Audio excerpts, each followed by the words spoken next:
इन pre requisite आपने पढ़ा था, रूल ऑफ इंडिसेस पढ़ा है, वो यहाँ पर आपको हेल्पफुल होएगा। इसी तरीके से use and interpret positive, negative, fractional and zero indices, यानी कि इंडाइसेस का टॉपिक हम ना इसके अंदर वो इसका लिंक है हमारे इस चैप्टर के साथ। जो आपने इंडाइसेस पढ़ा है ओ लेवल और IGCSE में, उसका लिंक यहाँ पर है।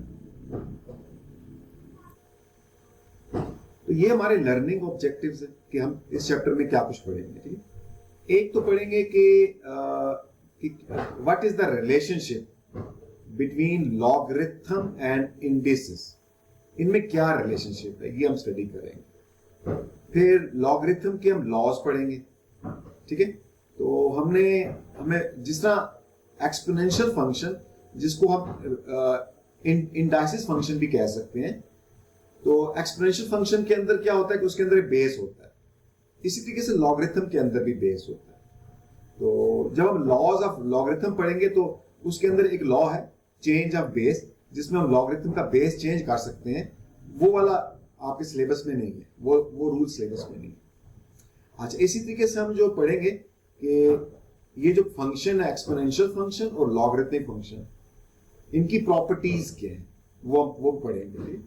तो बेसिकली ये दोनों एक दूसरे के इनवर्स हैं, they are inverse of each other. तो फिर इनका जो इनवर्स फंक्शन का ग्राफ कैसे बनाते हैं वो हमने पढ़ा था AS के अंदर कि the inverse of function is basically it is a reflection through a line y is equal to x, वो हम यहाँ स्टडी करेंगे। देन हम क्या करेंगे, हम इक्वेशंस और इनइक्वालिटीज को स्टडी करेंगे इन विच जिसके अंदर लॉगरिथम इन्वॉल्व होगा, कि लॉगरिथम वाली जो इक्वेशंस होंगी तो उसके अंदर हम इक्वेशंस और इनइक्वालिटी को सॉल्व करेंगे।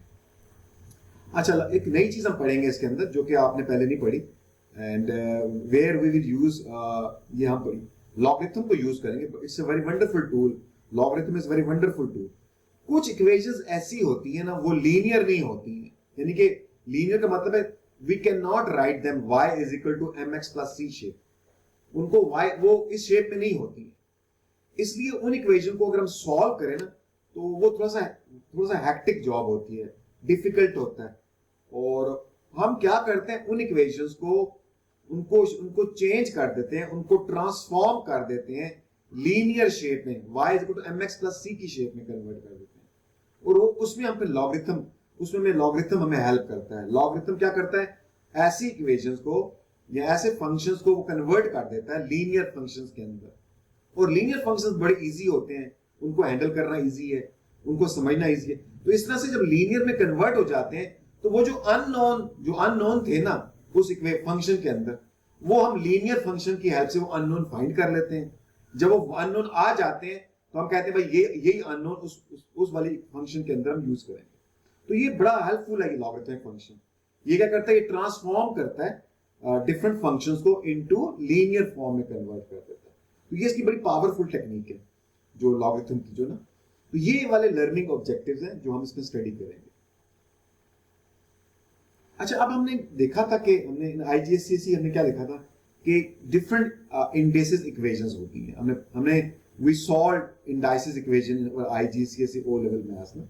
जैसे फॉर एग्जांपल आप कहें जी कि 10 रेज पावर चले व्यू ले लें 32 की पावर x है और इट इज 2। तो हम कहते हैं भाई x किसकी पावर, मतलब हम कहते हैं कि यहां पर ना x की वैल्यू क्या होगी। ठीक है, तो आप देखें ये जो 32 है इसको हम कह सकते हैं कि it is 2 power 5 and into x over x। ठीक है ना, तो अब ये क्या हो जाएगा, rule of if you apply rule of indices, it is 2 power 5x and it is 2 power 1, यहां पर 2 पावर 1।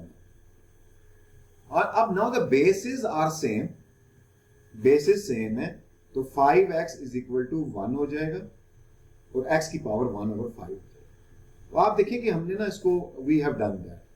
ठीक है, लेकिन अब हम कुछ ऐसी चीजें पढ़ेंगे जिसमें ये आंसर होल नंबर में नहीं आएगा। ये आप देखिए ना, ये 2 पावर 5 आ गया, ये 5 is a whole number, but now we will study some equation in which we will not get a whole number over here.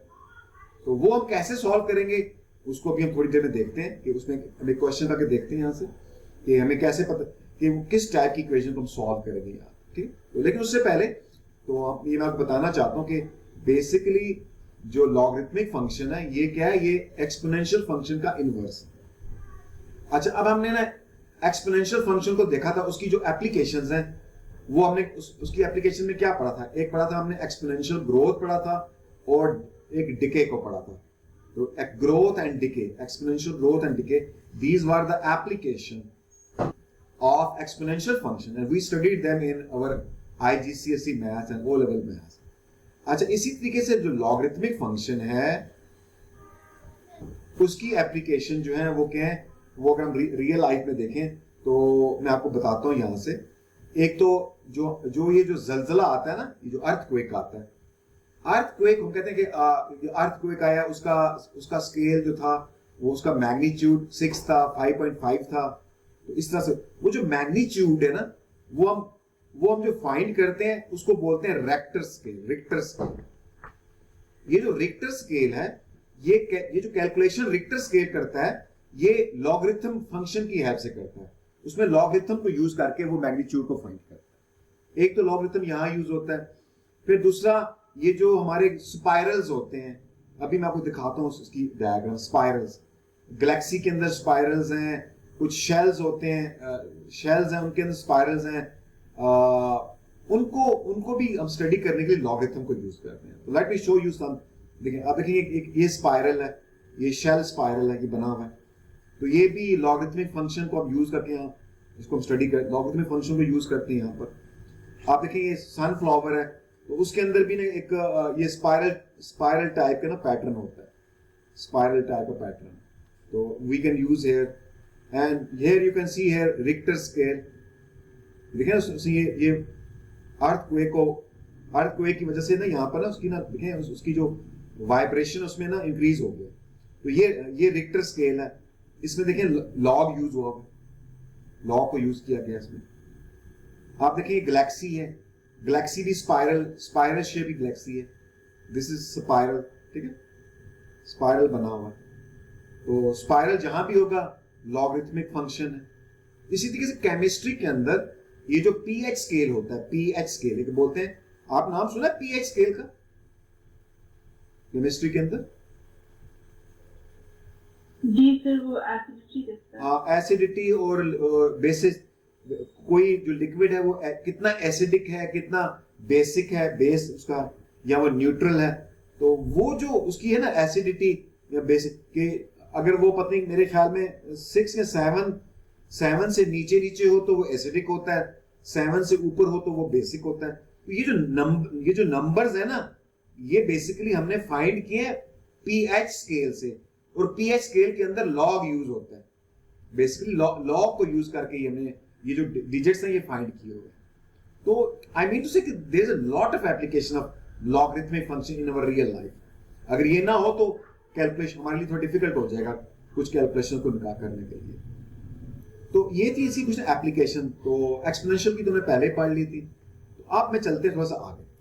अब देखिए यहाँ पर ना एक एग्जांपल जो मैंने अभी कहा था मैं आपको बताऊंगा दोबारा, तो मैं अभी यहाँ डिस्कस कर। देखें आईजीसीएसई में ना अगर आपको कहा था कि ये वाली इक्वेशन सॉल्व करें, ठीक है, जैसे फॉर एग्जाम्पल जैसे अभी हमने पढ़ा था कि भाई 2 पावर x है इज इक्वल टू 8। तो आप बताएं जी कि x क्या होगा। तो हम क्या करते थे आईजीसीएसई में, क्या करते थे, हम इसकी फैक्टराइजेशन करते थे, प्राइम फैक्टराइजेशन। तो 8 बेसिकली 2 पावर 3 है, तो हम कहते थे x is equal to 3। It was very easy. हमारा जो आंसर आता था वो ये जो पावर्स होती थी ये होल नंबर में आती थी। We have a whole number here, so comparison was very easy and solving the question was very easy. So this is how we can solve how we were solving the exponential equation, indices equation in IGCSE। अच्छा, फिर इसमें एक और shape थी जो आपने AS में भी पढ़ा था और आपने उसमें S1 के अंदर भी देखा था कि कुछ एक्सपोनेंशियल इक्वेशंस ऐसी होती हैं कि जिसमें एग्जैक्ट होल नंबर नहीं आता। तो उसमें फिर हम क्या करते थे, गैस लगाते थे, एस्टिमेट लगाते थे। फॉर एग्जांपल कि 10 रेज़ पावर x है जिसका आंसर 6 आता, तो हम कहते हैं 10 रेज की पावर x क्या पावर है कि आंसर 6 आ जाए। तो हमने फिर क्या करते थे, हम डिफरेंट x की पावर्स लेते थे, 10 की पावर्स लेके चेक करते थे। हम कहते हैं 10 की पावर 0 ले लें तो आंसर 1 आता है, लेकिन ये तो 6 है। तो थोड़ा और आगे चलते हैं, 10 की पावर अगर 2 ले लें, तो सॉरी 10 की पावर 1 ले लें तो 10 आ जाता है।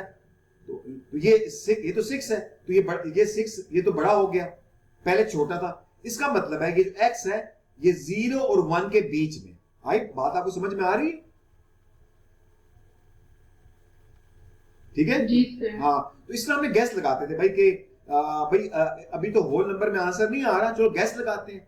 तो हमने कहा 10 रेज पावर 0 वो तो 1 आता है, लेकिन हमारे पास तो 6 है। तो हमने फिर कहा चलो 10 रेज पावर 1 कर देते हैं, जो 1 किया वो 10 हो गया, तो 6 से बड़ा हो गया। तो हमने कहा ओके ठीक है जी, तो ये जो x है बिटवीन 0 एंड 1 के बीच में। अब इतना तो हमें पता चल गया भाई 0 और 1 के बीच में। फिर हमने दोबारा से गैस लगाना शुरू कर दिया 0 और 1 के बीच में कि जो पावर है वो हमने डेसिमल में लेना शुरू कर दिया। तो इस तरह से ना ये फिर हम गैस लगाते थे, वो गैस लगा कर ना कुछ जो एक्यूरेट आंसर था उसे काफी क्लोज हम पहुंच जाते थे, लेकिन वो एग्जैक्ट एक्यूरेट आंसर नहीं निकलता था। मतलब इवन दो के काफी क्लोज होता था हमारा आंसर, लेकिन फिर भी वो एस्टिमेटेड ही होता था। और ये जो एस्टिमेटेड आंसर निकालते थे, ये इसको बोलते हैं हिट एंड ट्रायल रूल हम लगाते थे। इस हिट एंड ट्रायल रूल का एक और मेथड भी है, एक और मेथड से भी हिट एंड ट्रायल रूल हम लगा सकते हैं। वो क्या है कि आप इस फंक्शन का, ये जो फंक्शन है 10 raise power x, 10 raise power x, इसको फंक्शन बना ले और इसका ग्राफ ड्रॉ कर। 10 रेज पावर x का ग्राफ ड्रॉ कर। जब ग्राफ बन जाएगा तो आप देखें इसकी दूसरी तरफ क्या है, 6 है, 6 है। तो आप इसको लिखें y इज इक्वल टू 6। तो एक लाइन ड्रॉ करें y इज इक्वल टू 6, तो वो लाइन यहां पर ड्रॉ होगी जैसे हम IGCSE में भी करते थे। तो ये दोनों ग्राफ यहां पर कट कर रहे हैं। कहां कट कर रहे हैं? ये दोनों यहां पर कट कर रहे हैं। This is the point of intersection. उसकी x वैल्यू देखें, ये इसका सॉल्यूशन होएगा 0.78। Do you remember this method in IGCSE? याद है आपको? जी मेरा याद है आपको? जी सर। देखिए मैं दोबारा let me repeat this again कि हम क्या करते थे कि भाई एक मेथड तो है कि इसका आप एस्टिमेट गैस लगाएं हिट एंड ट्रायल से। दूसरा मेथड था कि वो भी एस्टिमेट ही है, वो भी ग्राफ से जब भी आंसर हम ग्राफ से जब भी साइमल्टेनियस इक्वेशन सॉल्व करते हैं वो हमारा एस्टिमेट ही होता है। तो चले आप तो क्या करते थे, ये इसको दो पार्ट में स्प्लिट कर देते थे, दो पार्ट्स में। इसको बोलते थे y is equal to 10 raise power x और इसको बोलते थे y इज इक्वल टू 6। दोनों का ग्राफ प्लॉट करते थे, एक ग्राफ ये, एक ग्राफ ये बन गया। और दोनों जहां पर इंटरसेक्ट करते थे वो जो पॉइंट ऑफ इंटरसेक्शन है उसकी x वैल्यू इस इक्वेशन का सॉल्यूशन था। तो आप देखिए उसका जो सॉल्यूशन है 0.78 है, विच इज बिटवीन 0 एंड 1। जो हमने गेस लगाया था कि इसका आंसर 0 और 1 के बीच में होगा, तो वो दैट इज करेक्ट। ठीक है, तो this is how we estimated the exponential function. ठीक है, उनके आंसर को एस्टिमेट करते थे। तो उसके दो मेथड थे, एक हम हिट एंड ट्राई रूल से करते थे, दूसरा ग्राफ का मेथड है। ग्राफ का मेथड थोड़ा सा टाइम कंज्यूमिंग था, तो ये हम करते थे। लेकिन चले हम कह लें कि ये जो डेसिमल्स हैं, थोड़ा चले हिट एंड ट्राई रूल से कुछ हमसे काफी क्लोज पहुंच गए, लेकिन समटाइम हमें एक्यूरेट आंसर चाहिए होता है। तो वो एक्यूरेट आंसर जो है that is not possible with the help of this hit and try rule. तो फिर उसके लिए फिर हम क्या करते हैं, उसके लिए जो मेथड है वो लॉगरिथम का मेथड है। हम लॉगरिथम से फिर उसको हैंडल करते हैं। तो लॉगरिथम जो है वो बेसिकली एक्यूरेट आंसर निकालता है। तो वो एग्जैक्ट आपको आंसर बता देगा कि इसकी एग्जैक्ट फिगर क्या है। और जितने सिग्निफिकेंट फिगर पे कहेंगे उतने ही सिग्निफिकेंट फिगर बताएगा। लेकिन ये जो एस्टिमेटेड मेथड है, इसमें हम मैक्सिमम 2 डेसिमल प्लेस तक जाते हैं, तीसरे डेसिमल प्लेस तक काफी डिफिकल्ट हो जाता है। तो 2 तक भी बता दे तो हम उसको थैंक यू बोलते हैं एस्टिमेशन के अंदर। लेकिन जो लॉगरिथम है वो आपको काफी मतलब ह्यूज सिग्निफिकेंट फिगर तक आपको आंसर बता सकते हैं। तो ये हम चलते हैं और देखते हैं कि लॉगरिथम फंक्शन क्या है। लेकिन इसका मतलब ये नहीं है कि वो जो हमने IGCSE में पढ़ा है उधर भी उसको भी लॉगरिथम से कर सकते हैं। तो उधर हमें लॉगरिथम इसलिए यूज नहीं किया था कि लॉगरिथम को यूज करके वैसे ही क्वेश्चन को कॉम्प्लिकेटेड करने की क्या जरूरत थी, जब वो इजीली हैंडल मेंटल मैथ से और आराम से हो जाता था तो उसको हम जरूरत नहीं थी। लेकिन वो क्वेश्चन भी लॉगरिथम से हो सकते हैं, वो भी लॉगरिथम से आराम से हो जाए। जैसे कि आप एरिया ऑफ रेक्टेंगल निकालती हैं तो उसके फार्मूला लगाती हैं लेंथ इनटू विड्थ, लेकिन वो एरिया ऑफ रेक्टेंगल आप इंटीग्रेशन से भी कर सकती हैं, दोनों से हो सकता है वो। लेकिन हम इंटीग्रेशन इसलिए इस्तेमाल नहीं करते कि क्योंकि वो उसका वो जो फार्मूला वो ज्यादा शॉर्टकट है, उसमें कम टाइम लगता है, तो यही वजह है उसको इंटीग्रेशन से कम ही हैंडल करते हैं, लेकिन वो इंटीग्रेशन से भी हो सकता है। ठीक है, तो ये अब चलते हैं, देखते हैं इसको कैसे हैंडल करेंगे लॉगरिथम से। लेकिन उससे पहले हमें देखना होगा कि एक्सपोनेंशियल फंक्शन को लॉगरिथमिक फंक्शन में कन्वर्ट कैसे करते हैं। ठीक है, ये हमने अब स्टडी करना है कि एक्सपोनेंशियल फंक्शन को लॉगरिथमिक फंक्शन में कन्वर्ट कैसे करते हैं। फिर इसको रिवर्स में भी देखेंगे कि भाई लॉगरिथमिक फंक्शन को हम वापस एक्सपोनेंशियल फंक्शन में कैसे कन्वर्ट करते हैं। तो पहला जो आज हमने लर्निंग करनी है वो ये वाली करनी है। तो हमने देखनी है कि how to convert them logarithm to exponential and exponential to logarithm. ठीक, अच्छा उससे पहले हमें पता होना चाहिए कि एक्सपोनेंशियल फंक्शन का ग्राफ कैसे होता है। तो हमने ये स्टडी किया हुआ था। तो एक्सपोनेंशियल फंक्शन ग्राफ आप you can see over here, सारे exponential function graph exactly to somewhat इसी शेप का होता है। तो आप देखेंगे graph totally above the X axis है। तो जब ये अबव द एक्स एक्सिस है इसका मतलब है एक्सपोनेंशियल फंक्शन की जो वैल्यू है वो हमेशा पॉजिटिव आती है, कभी भी नेगेटिव आंसर नहीं आएगा एक्सपोनेंशियल फंक्शन का। तो ये आपने बात याद रखनी है। ये these are called properties of exponential function and you should know these properties very well. दूसरा, इसमें x की वैल्यू नेगेटिव भी हो सकती है और पॉजिटिव भी हो सकती है। और इफ यू ऑब्जर्व, जब तक ये नेगेटिव x एक्सिस के एरिया में रहता है इसकी वैल्यू में जो इंक्रीज है वो बहुत स्लो होता है। जब तक ये नेगेटिव x वाली बाउंड्री में रहता है इसके अंदर जो इंक्रीज आ रहा है वो बहुत slow, it is very slow, increase very very slow. But once it enters into the positive x axis, ये इस पॉजिटिव वाले में जब आ जाता है तो आप देखेंगे बड़ा रैपिडली राइज कर जाता है, रैपिडली ऊपर जाता है, इसके अंदर जो इंक्रीज है वो रैपिड हो जाती है। तो ये बातें आपने अंडरस्टैंड करनी है। तो ये जो ग्राफ है इसको आपने अपने माइंड के अंदर स्टोर करना है। स्टोर इसलिए करना है कि हमने पढ़ा था एएस के अंदर भी, IGCSE में भी, कि हमारे इस जो हम मैथ पढ़ रहे हैं इसके अंदर को 5 to 6 जो फंक्शंस हैं वो बेसिक फंक्शंस हैं। उनके जो स्केचेस हैं वो आपके माइंड के अंदर स्टोर होने चाहिए, वो हमें हेल्प करते हैं क्वेश्चन को सॉल्व करने में। ठीक है, ये अब इसी तरीके से इसका जो लॉगरिथमिक फंक्शन का ग्राफ कैसे बनता है वो हम आगे स्टडी करेंगे। बस अभी आपने एक्सपोनेंशियल फंक्शन ग्राफ अपने माइंड के अंदर स्टोर करना है और इट इज बेटर इसकी आपने घर में प्रैक्टिस भी करनी, दोबारा हाथ से ड्रॉ करें सो दैट आपको आइडिया हो कैसे इंक्रीज हो रहा होता है।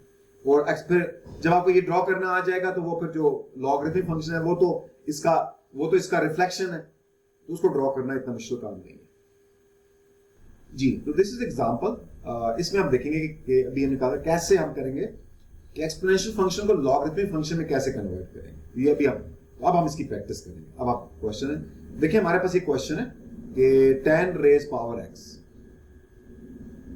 which is equal to 58। अब ये this is exponential function, exponential equation है ये, ठीक है, इक्वेशन है हमारे पास। और इसको आप इंडाइसिस इक्वेशन भी कह सकते हैं, लेकिन इंडाइसिस में जरा होल नंबर यूज होते हैं, हम कहेंगे एक्सपोनेंशियल फंक्शन।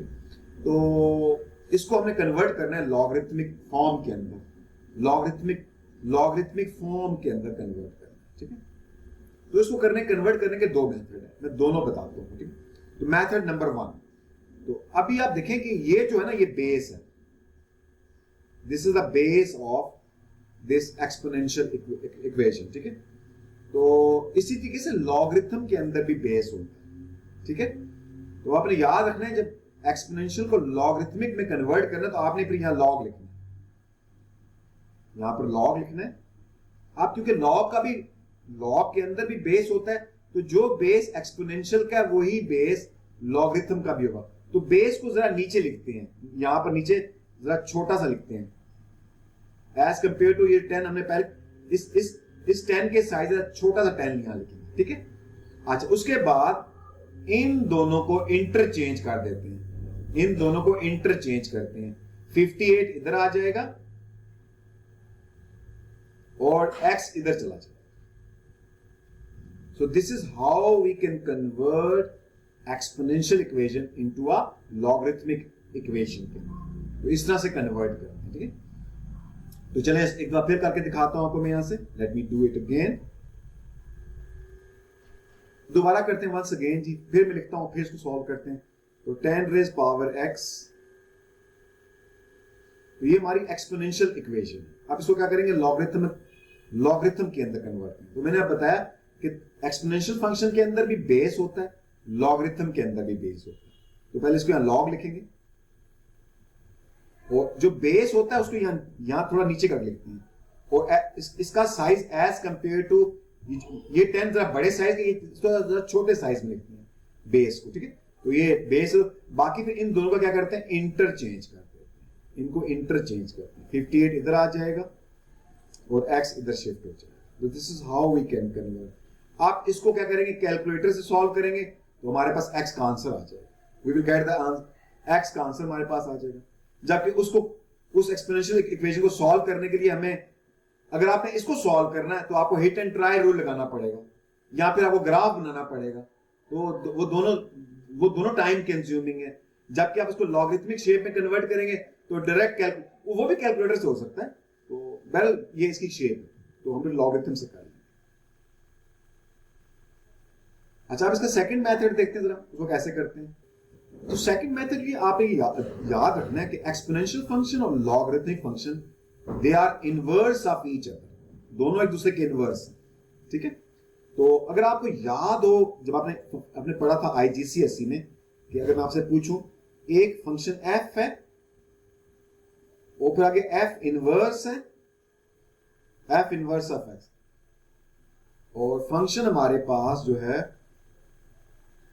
वो चले वो x प्लस 2, आप मुझे बताएं इसका आंसर क्या निकलेगा।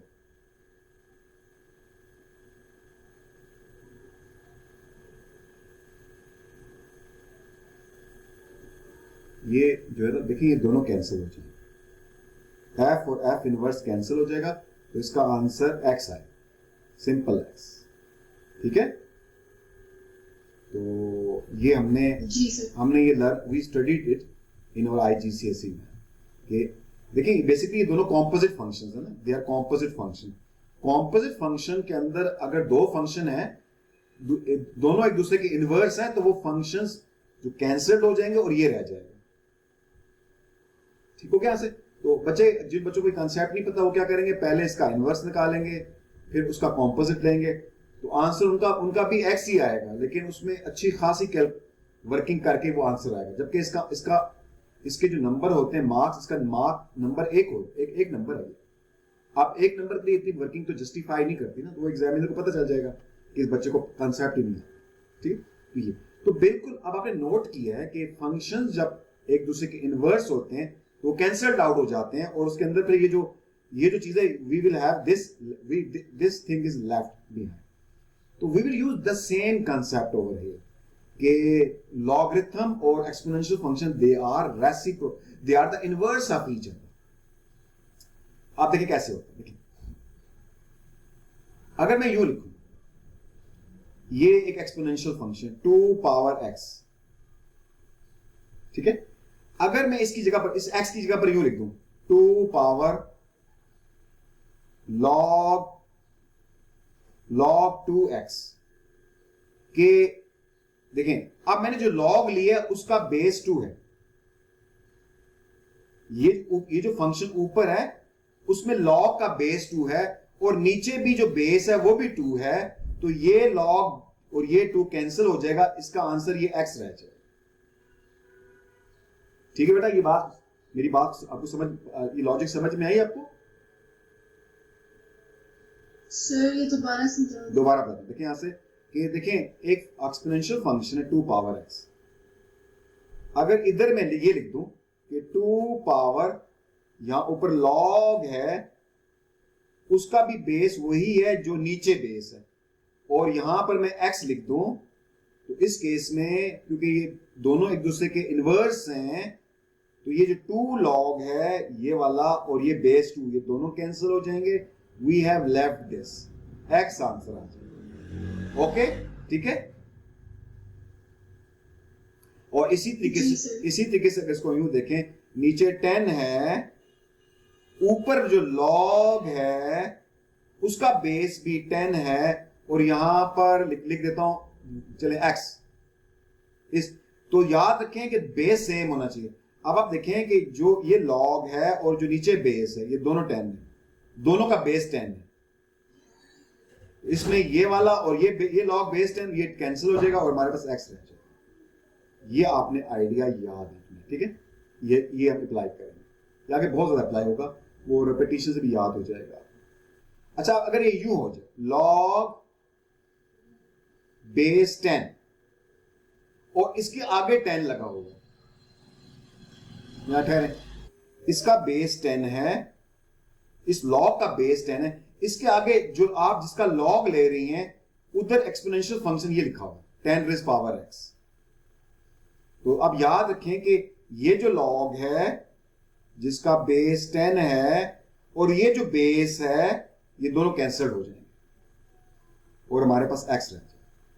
तो ये आपने दोनों बातें इस तरह से याद रखनी है, चाहे लॉग ऊपर हो या लॉग साइड पे हो, तो ये दोनों कैसे कैंसिल। अच्छा, इसकी एक और देख लेते हैं, एक और एग्जांपल देखते हैं। अगर लॉग है,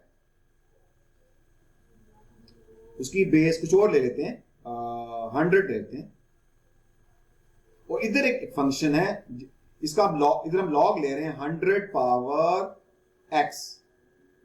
अब ये जो फंक्शन है इसका बेस 10 है, सॉरी इसका बेस 100 है, और इस लॉगरिथम का भी बेस 100 है, तो ये वाला बेस और लॉगरिथम कैंसल, तो ये रह जाएगा, तो x आंसर। ये बात भी समझ में आ गई आपको बेटा, ठीक है। ये पैटर्न, जी सर, मतलब आप समझे, आप कहेंगे ये इसका कांसेप्ट छोड़े, आपके पैटर्न, आपको ये पैटर्न समझ में आना चाहिए, ये क्या पैटर्न है। अब इसी मेथड को हम अडॉप्ट करते हैं और ये सेकंड इसको करते हैं। अब पहले दोबारा मैं दोनों मेथड से करता हूं। तो ये हमने क्या करना है, 10 raise power x is equal to 58, इसको क्या करना है, हमने लॉगरिथम की शेप में कन्वर्ट करना है। तो पहले मेथड नंबर 1 जो अभी हमने थोड़ी देर पहले किया, स्टार्ट में किया था, तो क्या करेंगे कि ये जो लॉग लिखेंगे, आप क्योंकि इधर बेस 10 है तो इस लॉग का भी बेस 10 होगा, नीचे का छोटा सा 10 लिखेंगे और ये दोनों इंटरचेंज हो जाएंगे। तो अभी हमने पहले स्टेप में ये किया, let us call method number 1। अब मेथड नंबर 2 को हम अप्लाई करेंगे, जो भी हमने हमने डिस्कस की है।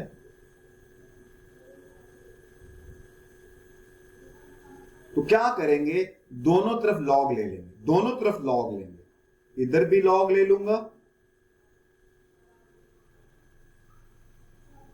और इस साइड पे भी लॉग ले लूंगा, दोनों साइड्स पे लॉग ले लूंगा। आप यहां पर जो जब भी लॉग लेते हैं तो हमें क्वेश्चन पूछना चाहिए, भाई आपने जो लॉग लिया है इसका बेस क्या है, बेस भी तो बताएं ना आप। तो इसका जो बेस है वो 10 है, हमने 10 बेस का लॉग लिया, दोनों तरफ 10 बेस का लॉग लिया, तो जरा बेस को जरा नीचे लिखा जाता है। अभी हमने पढ़ा, अभी हमने स्टडी किया था कि अगर लॉग का जो बेस है और आगे फंक्शन का बेस अगर सेम हो, ये कैंसिल हो जाएगा और ये हमारे पास रह जाएगा, इधर रह जाएगा x और ये रह जाएगा लॉग बेस 10 58। तो आप देखें क्या ये दोनों सेम आंसर नहीं है, दोनों सेम शेप से बनी है। जी बेटा, क्या ख्याल है आपका, सेम ही आया ना, सेम शेप से। ये दो मेथड है। अब इसकी हम प्रैक्टिस भी करते हैं, इसको प्रैक्टिस करके देखते हैं। ले बेटा, अनदर क्वेश्चन, सेकंड क्वेश्चन। तो क्या करना है, कन्वर्ट करना है किसको। अब ये लॉग वाली इक्वेशन, आप देखिए ये लॉग वाला आ गया, पहले उसने एक्सपोनेंशियल से स्टार्ट किया था। तो पहले उसने, अब देखें ना लास्ट एग्जांपल में देखें एक्सपोनेंशियल को लॉग फॉर्म में कन्वर्ट किया था, अब लॉग फॉर्म को एक्सपोनेंशियल में कन्वर्ट कर रहा है। तो हम दोनों मेथड, हम दोनों अप्रोचेस से करेंगे। तो चलें हम क्या करेंगे कि जी आप देखेंगे जब इसको एक्सपोनेंशियल में कन्वर्ट करेंगे तो उस एक्सपोनेंशियल का भी बेस 10 ही होएगा, तो बेस यहीं रहेगा। अब जरा बेस को जरा आपने बड़ा करके लिखना है। लॉगरिथम में जो बेस होता है उसका साइज उसको छोटा करके लिखते हैं, लेकिन एक्सपोनेंशियल में आप बिल्कुल उसको नॉर्मल फॉर्म। तो 10 इनको इंटरचेंज कर देंगे, ये 3.5 इसकी पावर बन जाएगी और ये इधर x आ जाएगा। तो देखिए अब हमने लॉगरिथम को एक्सपोनेंशियल फॉर्म में कन्वर्ट किया, लॉगरिथमिक फॉर्म को एक्सपोनेंशियल फॉर्म में कन्वर्ट किया। आप चलते हैं इसको सेकंड मेथड से करते हैं, तो सेकंड मेथड से भी देख लेते हैं कैसे करेंगे। What is the question? log base 10 x of x is equal to 3.5। तो हम क्या करेंगे, देखिए उधर वो एक्सपोनेंशियल फंक्शन था तो हमने दोनों तरफ लॉग लिया था। अब ये लॉगरिथमिक फंक्शन है तो दोनों तरफ एक्सपोनेंशियल फंक्शन को अप्लाई करेंगे, तो क्या करेंगे, इधर भी एक्सपोनेंशियल फंक्शन लेंगे। एक्सपोनेंशियल फंक्शन क्या होता है कि जिसकी पावर के ऊपर फंक्शन होता है, जिसकी पावर में x होता है, x को हम फंक्शन कह सकते हैं। तो इसका मतलब है ये लॉगरिथमिक, ये इस एक्सपोनेंशियल फंक्शन की पावर बन जाएगी। ये जो हमने यहां लिखा होगा, ये जो हमने यहां लिखा है, तो दोनों तरफ हम लेंगे। सॉरी मैंने एक मिस्टेक कर दी कि आप देखें ये जो लॉग है इसकी बेस 10 है। आपने जो एक्सपोनेंशियल फंक्शन यूज करना है उसकी बेस भी 10 होनी चाहिए, ठीक है। इधर भी 10 रेज पावर 3.5 लिखेंगे। तो अभी हमने पढ़ा कि अगर लॉग जिसकी बेस अगर 10 है और नीचे फंक्शन का बेस भी 10 है तो ये वाला और ये वाला कैंसिल हो जाएगा और ये रह जाएगा, x is equal to 10 raise power 3.5। तो आप देखें ये they both are same, we have the same shapes, same forms। जी बेटा समझ में आ गया बेटा आपको ये वाला? जी बेटा आप देखिए ये हम कैसे करेंगे। एग्जांपल है हमारी, find the value of this. तो लॉग बेस 10, अब देखिए बेस छोटा सा लिखते हैं और जिसका लॉग लेना है वो है 10,000। एक मेथड तो है जो हम जिसमें नॉर्मली हम क्या करेंगे, हम इसको कैलकुलेटर से सॉल्व करते हैं। लेकिन ये जो ऐसे क्वेश्चन है जिसमें ये 10, 100, 1000 आता है, इसमें नॉर्मली एग्जामिनर कहता है आप कैलकुलेटर को मत यूज करें, ट्राई टू अवॉइड कैलकुलेटर, क्योंकि विदाउट कैलकुलेटर ये मेंटल मैथ से हो जाता है। तो कैसे होता है, हम उसको उसे देखेंगे, कैलकुलेटर से तो हो ही जाएगा, ठीक है। तो आप देखें क्या करेंगे, आप देखें इसको हम, क्योंकि बेस 10 है, इस लॉग की बेस 10 है। जब लॉग की बेस 10 है तो आप देखें 10,000, 10 की क्या पावर लें तो 10,000 हो जाता है। जी बेटा 10 की क्या पावर लें तो ये 10,000, 10 की पावर क्या लेंगे, 1 to 4, ठीक है। अभी तो आप देखें ना, अब मेंटल मैथ देखें कि इसकी जो बेस है वो 10 है, लॉग की बेस भी 10 है, ये कैंसिल हो जाएंगे तो आंसर क्या आएगा, 4 आ जाएगा। आई बात समझ में? आप देखें यहां से, आप देखें ना ये लॉग आपको नजर आ रहा होगा। अगर मैं लिखूं ये बटन लगा, थोड़ा सा ये मेरा लैपटॉप हैंग कर रहा है, क्या अभी आ जाएगा। तो देखिए यहाँ पर ये लॉग, इसको प्रेस करेंगे इस वाले बटन को, ये तो अब नीचे इसका बेस आएगा 10, यहाँ 10 लिख देंगे वाला, और यहाँ पर वो वैल्यू आएगी जिसका आपने लॉग लेना, वो 10,000। 1, 2, 3, आप इसका लॉग लेना, देखिए 4 आंसर। ओके समझ आई बात आपको? आप इसको ये ना, ये देखें ये लॉग। अच्छा ये जो बटन है ना, ये जो भी मैंने यूज किया, इसके अंदर बेस मेंशन नहीं है। तो ये बटन तब इस्तेमाल करते हैं जब आपने अपनी मर्जी से कोई बेस को आपने लेना है, वहां आपने कोई बेस को चूज करना है। तो बेस, देखिए बेस डिफरेंट हो सकते हैं, बेस 2 भी हो सकता है, कुछ भी हो सकता है, बेस 10, 5 कुछ भी हो सकता है। तो ये फिर बटन है, यहाँ पर आपकी मर्जी है, जो मर्जी बेस, जो क्वेश्चन में बेस है वो यूज करें। लेकिन तो नीचे अगर आप बटन देखें, ये वाला बटन जो है, ये वाला, ये बेसिकली ये भी लॉ का बटन है,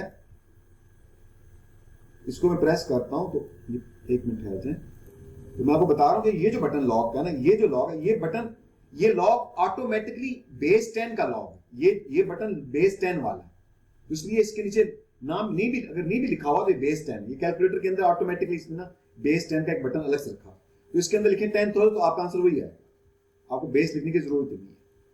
ये तो ब्रैकेट क्लोज, तो ये 4 तो ये जो बटन है ये इसका बेस पक्का 10 है, लेकिन आप चाहती हैं कि मैं बेस नहीं, मैं बेस खुद लिखूं, तो फिर वो वाला बटन इस्तेमाल।